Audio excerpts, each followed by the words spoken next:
This wins. So, the rules are as follows. Every time we beat an act, which is to say every time we beat one of the bosses, we're going to be giving away one of 7 different games that have been generously donated for the event. All of them are Mastertronic games, so again, name drop. Do I need to remember to pick my menu fast? And everybody in the room. Mastertronic, by the way. Sorry to cut you off. Mm-hmm. They're cool. Like, I'm a little in Mastertronic's love. really cool to us. Like, it's not a romantic... Oh, I forgot I needed shards. To that kind of speedrun. And I'll get to that again in a sec.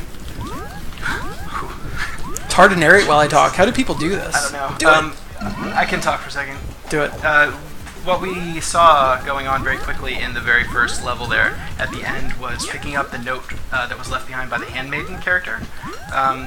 The note basically just told us that... I'm skipping that shard. Can't do it. The note basically just told us that the world has undergone some kind of crazy magic and we have to pick up all these gem shards and find out where the princess has gotten off to. She's been kidnapped. How are you ahead of me already? No, Boom! This is bullshit. That's why they call it the cage, baby. So, no one calls it that.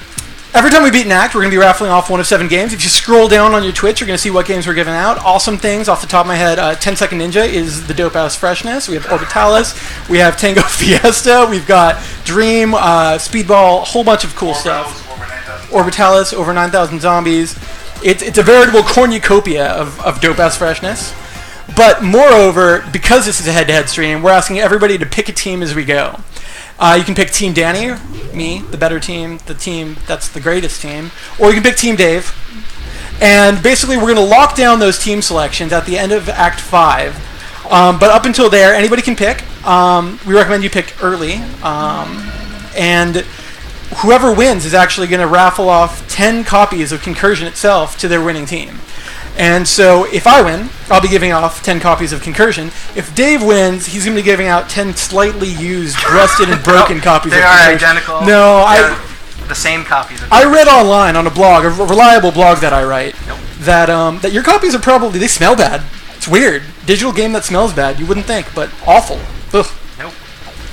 Just to clarify what Danny said a minute ago, he was mostly right, except the 10 copies that we're giving away of Concursion to the winning team are, of course, digitally identical and are, in fact, the only same and 10 same copies. They're not different. My copies are not in any way inferior. If anything, they're superior. I thought they're the same! No, they're the same. You're the same.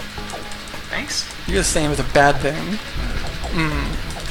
So, this is a good time to talk a little bit about Act 1. So, Concursion has kind of a lot of mechanics all packed in one. You've already seen us go from a platformer to a shoot 'em up. Really soon we're going to be diving into a hack and slash game. And so, it was really important to me that when we were kind of coming up with the level order that we not do like a year of tutorial, but at the same time that, we give people a chance to learn. And so, what we do is every act introduces a new mechanic. And Act 1's mechanic really is just the ability to do these weird dimensional swaps. I'm trying to kill everything. And so, right now, boom, spaceship to ninja. Go. And as it goes on, the complexity of that's really going to increase. So Act 2, we're going to start to see a lot more gymnastics required through those.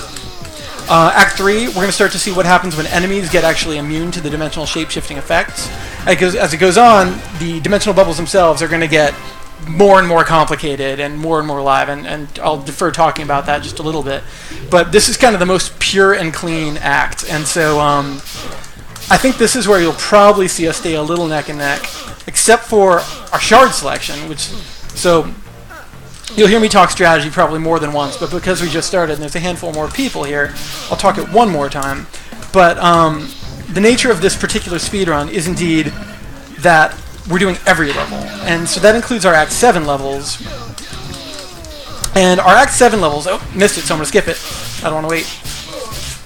Our Act 7 levels are different from all of our other levels in that they get unlocked by virtue of having enough shards to play them. So if I have enough shards in Act 1, I get to unlock 7-1. If I have enough shards in Act 2, I unlock 7-2 and so forth. And so we're going to both be looking for that kind of right combination of get enough shards to unlock the final levels, but on the flip side, go as fast as we can.